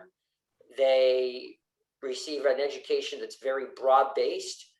They have full family medical, dental after their 4th month. They earn a very good wage, and there is a wide array of career opportunities in different areas they can go into. I think about 90% of our electrical contractors came through the apprenticeship program, and some of them are doing extremely complex and amazing projects. But to do this, it requires leadership and policy. And I think South Coast AQMD and Gideon specifically showed great leadership with the warehouse ISR to create some high road careers through that program. What we need, though, is when we're doing public funding or public programs, they can't just be no strings attached. there has to be a commitment to workforce standards, workforce policies. And the work is what leads to the apprenticeship opportunities. We had unfilled calls this past week where we needed more apprentices. And so we had to open a boot camp and get apprentices in this coming Monday. It happens that fast and it changes lives. We do outreach to previously incarcerated individuals, to individuals involved with gangs, veterans. We have a full-time outreach coordinator. And so we're very involved with our community and making sure our population is representative of the population to LA County. Another issue that comes up is resiliency and reliability. I may be getting a little bit off topic here, but I'll get back to your question. There's going to be a lot of entities participating in grid services, and there are no overarching strategies or protocols for this, or there are very little, I should say. Where power plants have a lot of regulation they have to follow, our new grid isn't. And research shows that who performs this work has a very major impact on the reliability or efficacy of the work and of these systems. And this is what we are going to be relying on. So the people performing this work need to be trained, and they can't just be, working at McDonald's one week and installing these systems the next week. Transportation electrification. I talked a little bit about the grid. That's an area that's really exploding. And again, it requires good leadership and good workforce policies, and leadership like what we've seen from Edison, CARB, CPUC, CEC, Port of Long Beach, and some cities have put in workforce standards. And in terms of having the workforce to do that work, we have looked at the state's estimates. I think it came out, the state estimated we're going to need 250,000 charging stations by 2025. And then more recently, the CEC said 1 million charging stations by 2030. But we have the workforce in place to do that, and we can easily upscale that. We're very flexible with that. And when I say we have the workforce, we have a workforce that is electric vehicle infrastructure training program certified. It's an additional training program focused for general electricians, so people who are already general electricians, on electric vehicle infrastructure, and to make sure there's things like site assessments, load calculations, the proper protective equipment, understanding DC fast chargers, induction, how these integrate with other systems like solar and storage, etc. But so we have a very sophisticated workforce to do this, and we're doing the work right now. You had mentioned things like planes, ships, much like Lisa mentioned.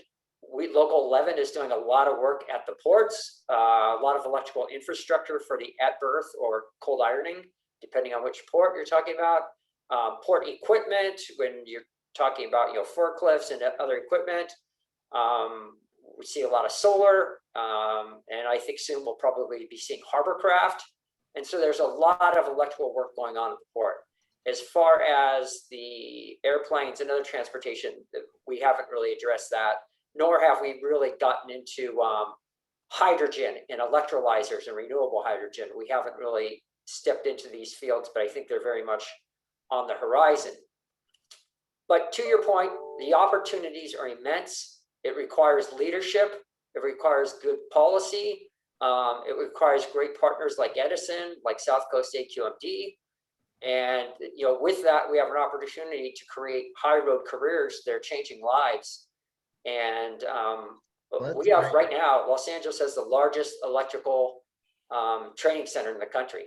And yeah, I've seen the pictures. I want to come and visit it someday. It looks incredible. Like, it's just super modern, huge facility. So yeah, I mean, it's really impressive, the work that you've done. We're mentioning hydrogen, and we're going to talk about that next week. And I think maybe, Denny, correct me if I'm wrong. I know that somebody from the building trades is probably going to be on there talking a little bit about the opportunity for jobs in the hydrogen sector as well. That is correct. We will have such Fridays. Awesome. So that's exciting. I think for us, and as we develop this this ballot initiative idea, the statewide initiative idea, we want to. I think what you've indicated is sort of the best way is regulations to ensure proper apprenticeship and workforce development language, but funding source is critical. Any publicly funded dollars should have that same language as well, and that's something if we want to make sure, and we want to work with IBEW, but also all the building trades to say, okay, voters in the state are going to vote for a tax, some sort of funding mechanism to accelerate the deployment of these technologies, which we know we need in this decade. But that money, as a source, is going to have some requirements on it because it is public dollars, and they should go to ensure that people can afford to live in this state, have good quality healthcare, because those are values that we as Californians hold dear as well. So Yes. I think it's about a partnership for sure. And we want people from these impacted communities who live along the 710 corridor and other areas. We want them doing the work. We want to recruit those people into the apprenticeship program. And it takes workforce standards to make that happen.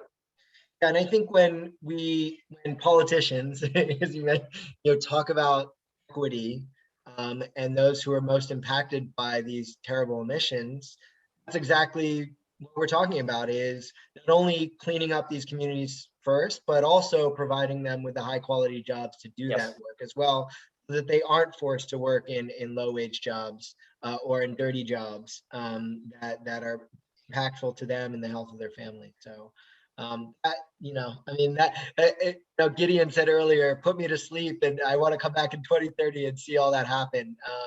I think that's the vision. I think we need Gideon. I think we want him to stay awake for a few more years. Right, definitely. Awesome, Joe. Please stay on, because we may have a little bit of time for cross discussion. But I wanted to bring in Jack Symington from Lacey. Hey, Jack. Hi, Eli. Works on truck electrification, used to work for our good friends at BYD, and a shout out to them as one of our sponsors for this, as well as other programs. I know you're not there anymore. You're in the nonprofit world now.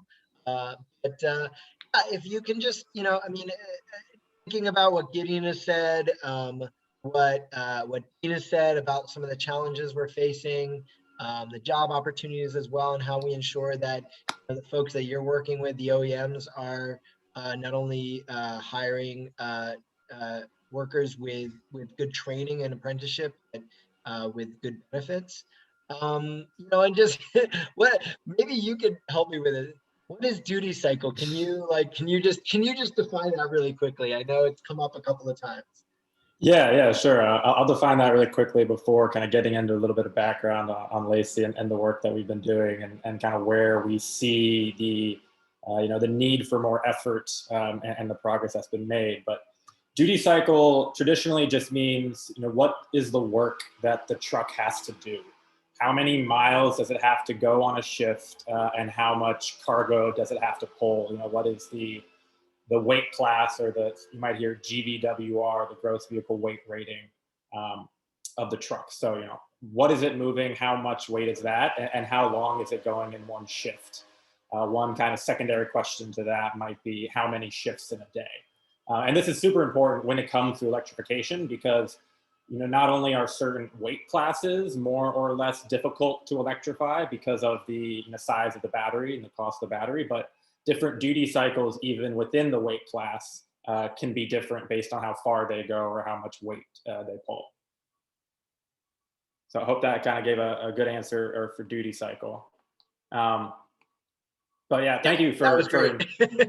Yeah, no, I just, everyone mention it because it is critical. I mean, because if your duty cycle, and then we see this with the rollout at Metro, because we do a lot of work on Metro. And quick shout out on public transportation. I know we're talking about, more vehicles that are electric, but the more that we can get people to actually use public transportation, the less carbon they're using. So let's continue to push on that as a strategy as well.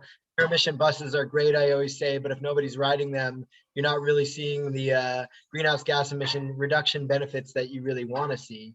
But yeah, I mean, I think that's really helpful. With Metro, they're deploying them, in really specific situations first, where they can control things like the orange line, where they know, okay, it's a fixed route with a certain distance on, a defined pathway because it's bus rapid transit, so that they can really control some of the, externalities, I guess. Yeah, absolutely. Figuring out kind of everyone is in the pilot stage in a lot of ways, and they're understanding what the limits of the technology are, what they can and can't do, and doing it in a controlled setting before really growing from there.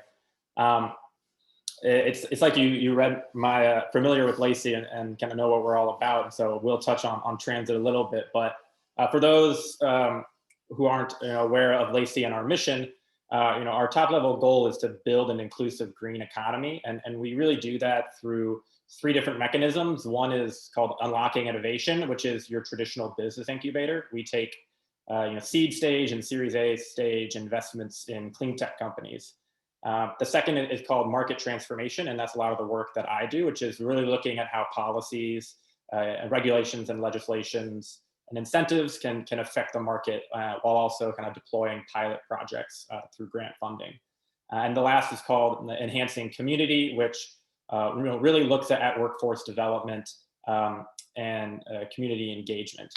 And so, we have those 3 kind of efforts, and we have them across 3 different kind of verticals, one being zero emissions mobility, which includes transportation and goods movement, clean energy, and then sustainable cities.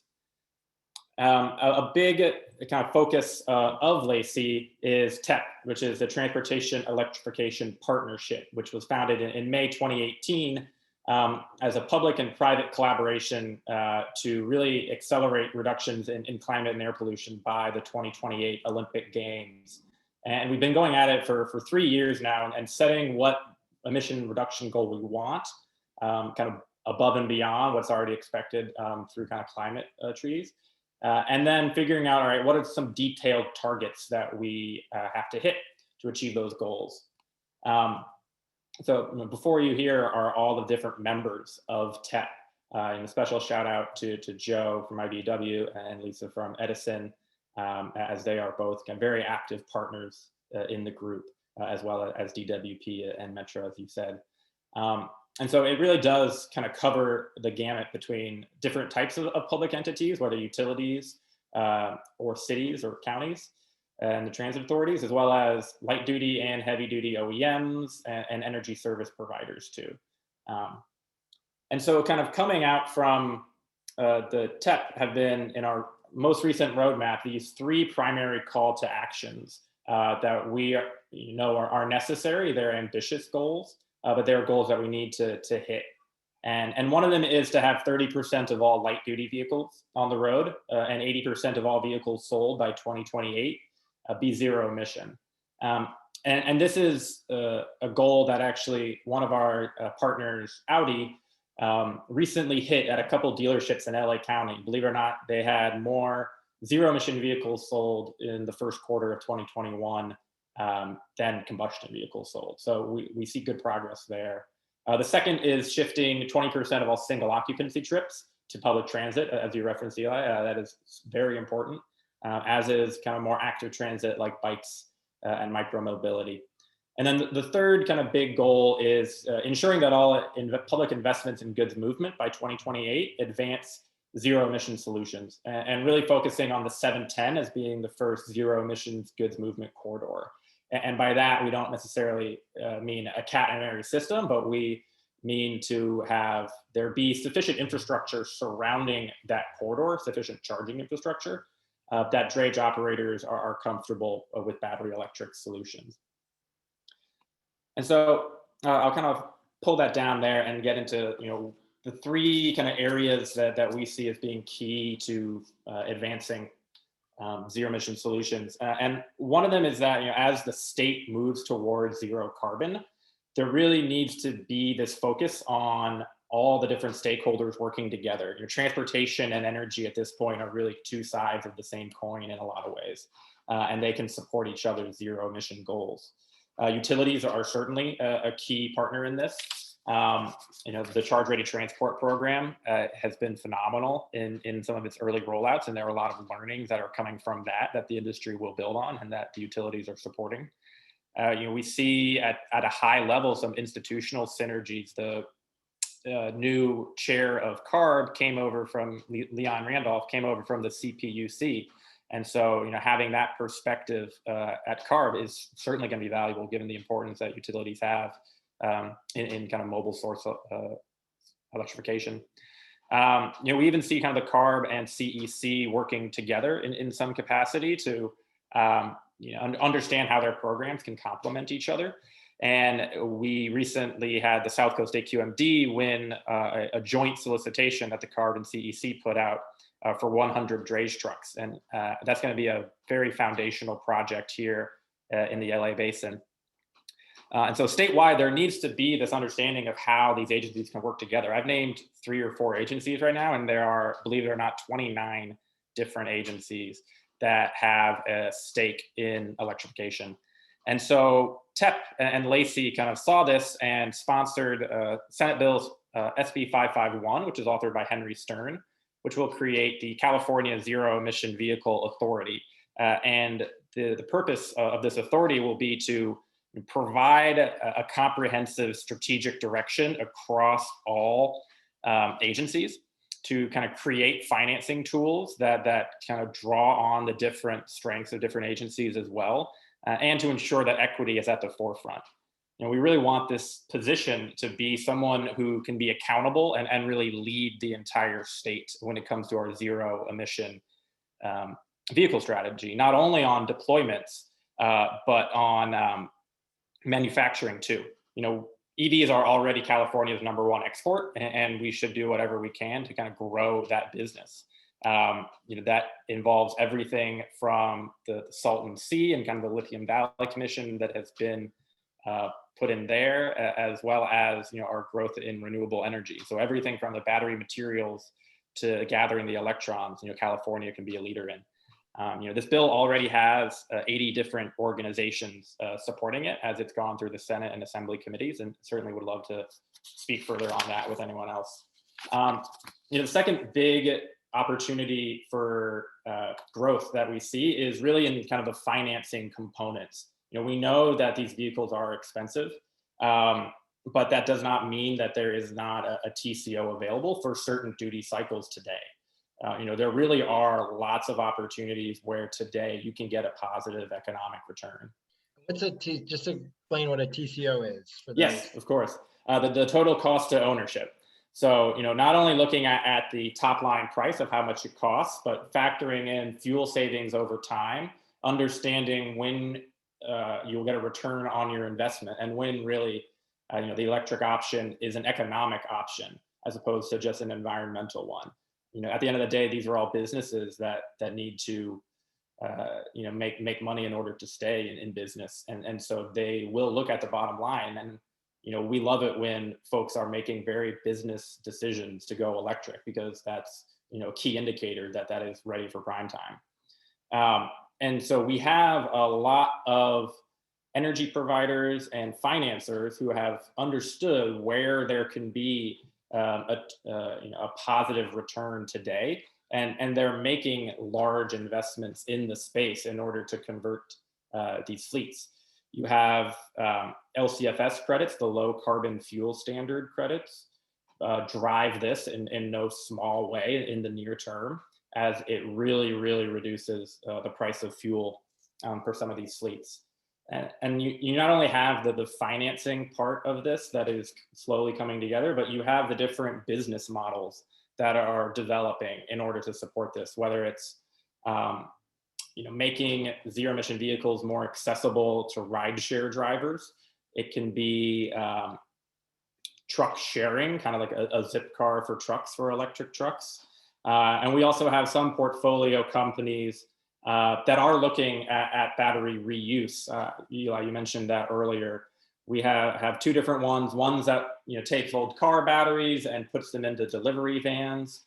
They still have 70 to 80% of their capacity, and they can do the work needed for a delivery van that goes only 50, 60, 70 miles a day. And then other ones that take old car batteries and have them be backup generators for facilities. That's kind of a battery storage. And so, there needs to be this continual investment in, early stage companies that can find these very kind of niche solutions to some of the problems that are plaguing electrification on a wide scale. Yeah.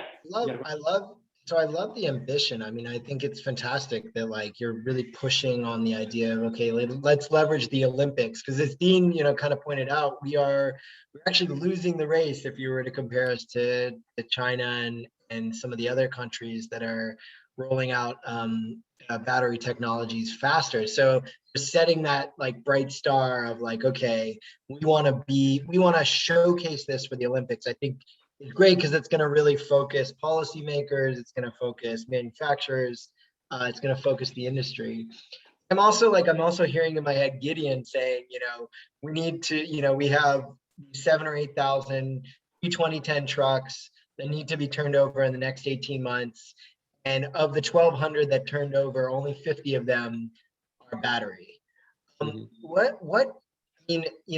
know that Lacey is very focused on, on electrification and batteries specifically, but what can we do, in the meantime as we scale this up? Because it's going to take a decade or more before we're really at the capacity to do that. And as we think about these pre-2010 trucks that are just polluting right now, what can we do? I mean, obviously let's electrify as much as we can, but how can we do that? Does it mean better marketing to these folks, or are there other opportunities that we need to leverage out there, other alternatives if EV truck manufacturers ramp up EV production fast enough?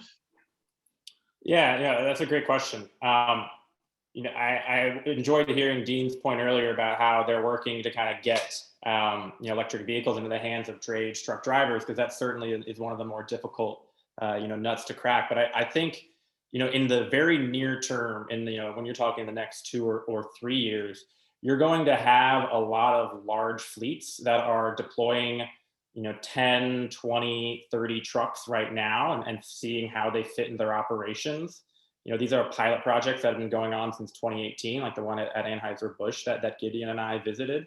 And once they kind of have a grip on it, they'll be able to ramp up very fast and be placing orders of hundreds of trucks. And that is what will get the manufacturers going in no small way. When they see these, PepsiCo, Anheuser-Busch, your JB Hunt, Schneider, the guys who are responsible for hundreds, if not thousands, of truck purchases per year. Once they understand where they can deploy these trucks economically, and they are seeing that, they will ramp up quickly. And that's the demand side of the equation. The supply side of the equation, in no small part, is the Advanced Clean Trucks rule that has been mentioned previously. This was passed last summer, I believe, and it requires manufacturers, starting in 2024, to have a certain percentage of vehicles be zero emission. And it depends on the weight class, but I believe that they all kind of hit that 50% mark by 2030 or by 2035. The heavier duty one, Class 8 tractors might be 2035. But you have that demand side from from fleets that are seeing where they can make money with this investment now, and then the supply side that will be the Advanced Clean Truck rule. Sorry, go ahead. No, I was just gonna say, I know you guys are also involved on the national level, like with federal legislation. One of the big challenges with long haul trucks is, there's not a national charging infrastructure, right? And California might be killing it, but you drive the truck from here to Idaho or to Utah or to Oklahoma, right? And there's not going to be the national charging infrastructure.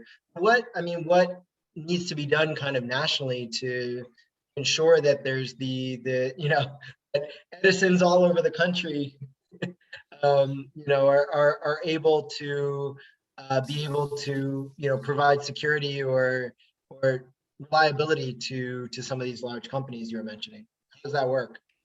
Yeah, it certainly is going to take federal leadership to some degree to understand how all the pieces can fit together and how they can provide some top-down momentum, to ensure that there is connection and coordination across the different states.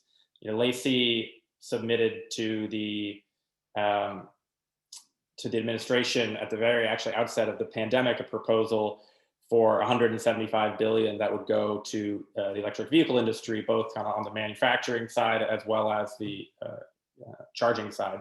And it was very heartening to see that almost exact number put forward in Biden's kind of first proposal for infrastructure. Certainly kind of interesting to see what shakes out of Washington, but there is at least that understanding at the federal level of the level of scale needed to kind of make electrification a reality and to lead it, electrification kind of as a country.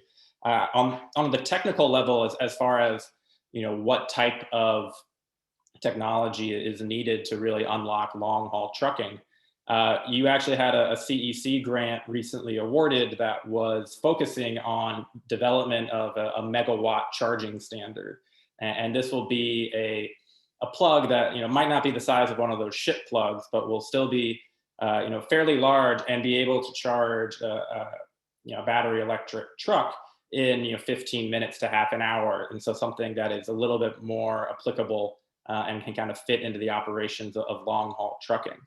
And so you not only have charging manufacturers as a part of that consortium, you have truck manufacturers, because like you said with your charging experience, there are two sides to the equation of charging. You need to have the truck manufacturer have the capacity to take the charge that the charger can give.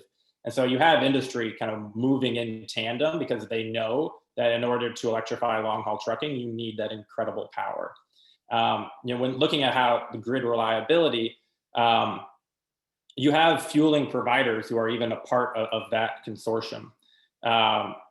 You have your truck stop companies who are willing to make the investments in this. They see how the role that they can play in electrification and in providing for that long haul trucking.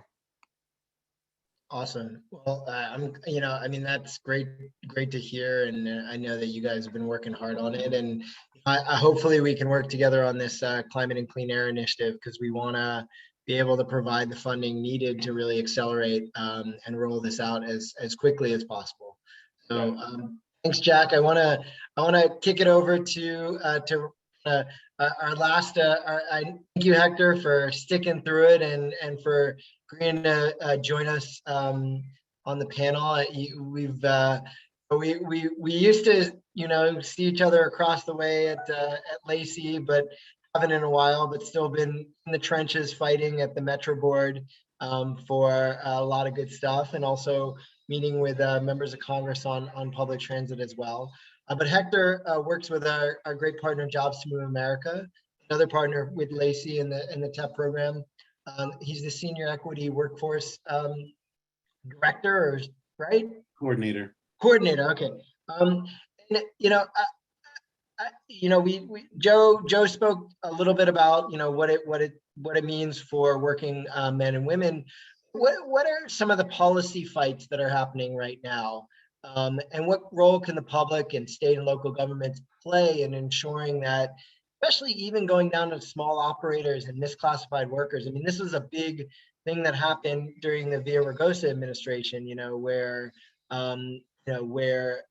we rolled out cleaner trucks, but many of the deal was to have many of these truck drivers be unionized, and that was struck down in the courts.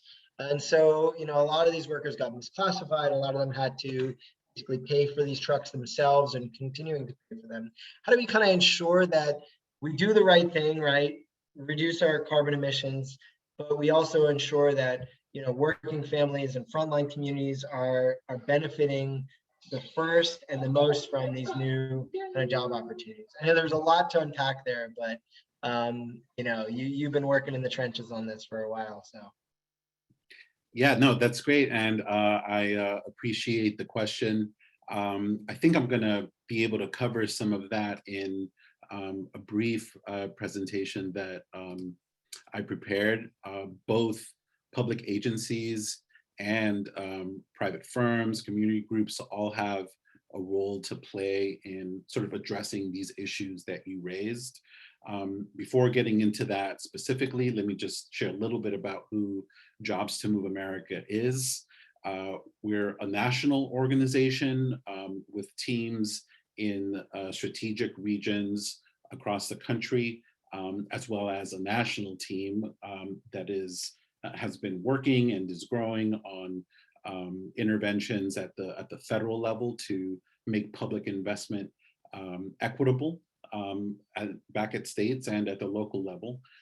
Everywhere where we work in coalition. We do not do it alone, including with some of the partners that are on this call today, LACI, and some of our long-term sort of national partners, including IBEW, amongst other labor groups, civil rights groups, faith, environmental, and workforce partners. We coalesce around this idea that we want to ensure that public investment results in good jobs and training programs and economic stability for working families, with a particular focus on populations that have been underrepresented in manufacturing and disadvantaged populations. The reason why this is such important work is that annually, over $2 trillion is spent on purchasing manufactured equipment from public agencies. This is public funds, our tax dollars going to private companies to build out transit, build out infrastructure. And we want to make sure that we're achieving what we call a sort of triple bottom line, where it's not just, where can we get how can we purchase the cheapest bus or the cheapest train, but how are we also creating good jobs in the US and in our communities, and creating training programs, particularly for working families.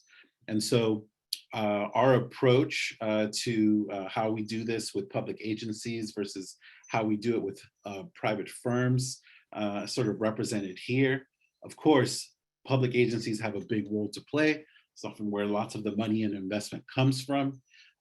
Using purchasing language or sort of procurement language that creates incentives to bidders or contractors who spell out what job creation is going to look like, what wages and benefits are going to look like, what kinds of training investments or permanent facilities that they're investing in. All of that should be part of the consideration for who a public agency enters into a contract with. And so we've done a lot of work with different kinds of policies to make this happen, adopted at different transit agencies. We've also worked in states to create sort of blanket minimum criteria to raise the standards in these industries and in emerging industries so that companies compete upwards for these public funds. No longer are they competing for who can do the job the cheapest, but they're competing in a way so that it's about good job creation and training investment in actual working people. And to the companies who do that, well, we work with public firms to get commitments through community benefits agreements. We develop those with our partners, the local populations who are the experts on, what are the training needs, what are the job needs. They know what it takes for a job to be a quality job where they live. And so we use community benefits agreements to very clearly spell out what are the hiring goals that should result from public investment, what are the kinds of training initiatives we're going to work towards together, how are we going to incorporate feedback and input from impacted communities, from workers themselves, and how are we going to ensure that workers are able to raise issues that may come up, especially in with emerging technology, such as battery manufacturing. So I'm getting close to the end of this presentation, but we've had some successes. We have community benefits agreements that we've been able to negotiate with our coalition, with some of the folks that have been mentioned, electric bus manufacturers here in Southern California, including BYD and Proterra. We're working also at the federal level to do things like ending the ban on local hire, which currently exists in federal statute whenever federal funds are used in a project or procurement. Big news. Those are big things that we're working on. And so the takeaways from this, as we're kind of talking about making battery manufacturing jobs good jobs, are sort of three major points, or maybe there's a fourth here, but three major points. Public investment at a minimum. We need to at least be able to know what kinds of jobs result from public investment. So these days, the days of major tax breaks to corporations for locating in a given state with no strings attached, that has to end. And at a very minimum, it's important for the public to know that when public dollars are being used, either through a tax break or through a contract, that there are jobs, there are quality jobs as part of that in the trade-off. Things that the state has done, California specifically, to do this, have included criteria for formal partnerships with actual community groups, with like the impacted communities themselves, or with groups who represent workers, with union organizations. The state has done this through its High Road Training Partnership Program, where the only way you can get workforce training dollars for a project that you propose is to have these kinds of formalized agreements with either labor or community groups or both. A second thing is we want to make sure that training programs are apprenticeable. We want high standards for safety and training and learning for this very dangerous work. We want to make sure that it results in certifications that workers can take with them wherever they go. My colleague, Joe Sullivan, can probably speak more to this and better than I can, but this needs to be a standard that I think the entire community is invested in seeing US battery manufacturing sort of commits to. He was right in saying that not all green jobs are quality jobs. It's up to us to make them quality jobs, and we need workers to play a role in doing that. And the third thing, the most important thing to me, and part of the reason why I do this work and I'm committed to this work, is it's important for impacted communities to be prioritized in this process. We have generations of environmental racism that has, by design, disproportionately impacted Black and Brown communities, low income communities, indigenous communities. We can't continue to be race blind to the actual impacts of business. And so it's important to center those communities.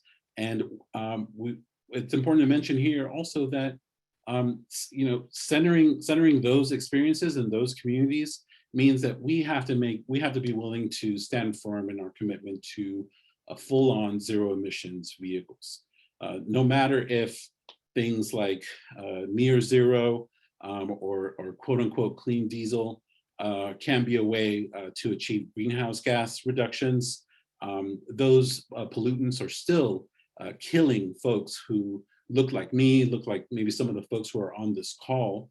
And so it's important for us to focus on zero emissions as a priority, and not any kind of in-between near-term sort of half-step measures. So to answer your question about, the transition to these jobs, the role that we all play, it it takes working together to make real commitments that we think can be reflected in the way public contracts are administered, but also through community benefits agreements and actual partnership with communities so that they're part of the process and they have a say in the resulting jobs, job quality, and training initiatives. And I think that is something that we saw with the rollout of the Clean Trucks program. Like you mentioned earlier, Eli, there was a lot of learning that came out of that.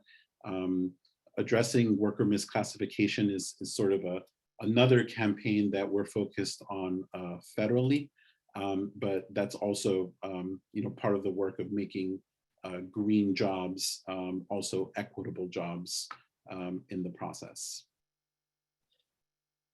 Wow. I mean, there's so much work that we have to do. And I know, Hector, you're in the trenches along with Jack and Gideon and Niki and Dean and Lisa and Joe. I want, I mean, I think you're right. And I think we heard that today. I think we definitely, I think we saw that the technology has been developed and there are cost concerns, there are cost issues, there are challenges with the infrastructure that need to be ramped up, with the manufacturing that needs to be ramped up.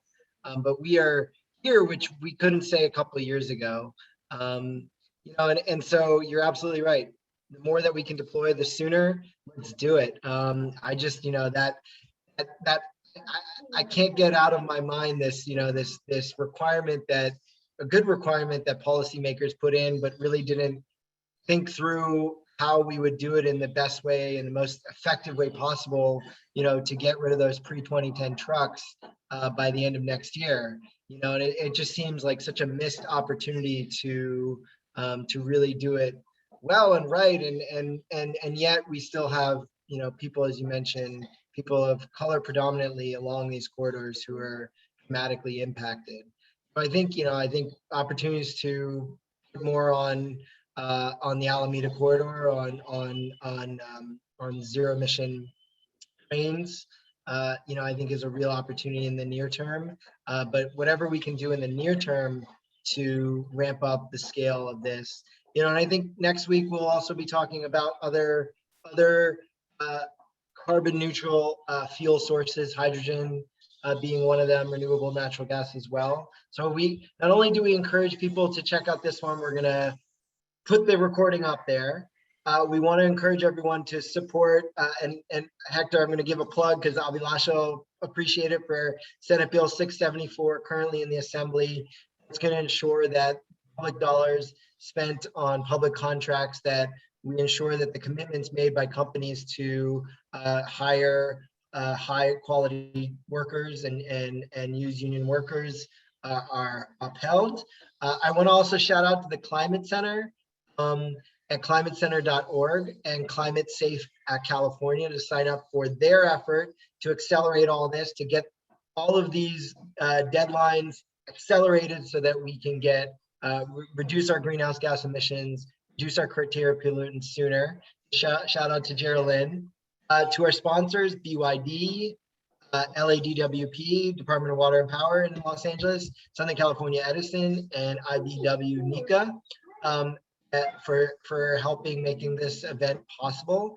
And then again, I just want to thank all of our speakers, Gideon, Niki, Hector, Dean, Lisa, Jack, and Joe. You explained all the basic stuff to me, like what an OEM was and a duty cycle, and you also explained the really complicated stuff as well. So I just want to thank you all for your time. We're running, we're ending a little bit late, so we didn't have the chance to make a little bit of a, cross discussion, but I appreciate everyone sticking around and for all the help putting this event together. That ends it. The recording should be up in the next couple of days on our YouTube channel, youtube.com/MoveLA, and we'll see you all next week. Please go to our website, movela.org /calendar, and you can register for next week's Zoom.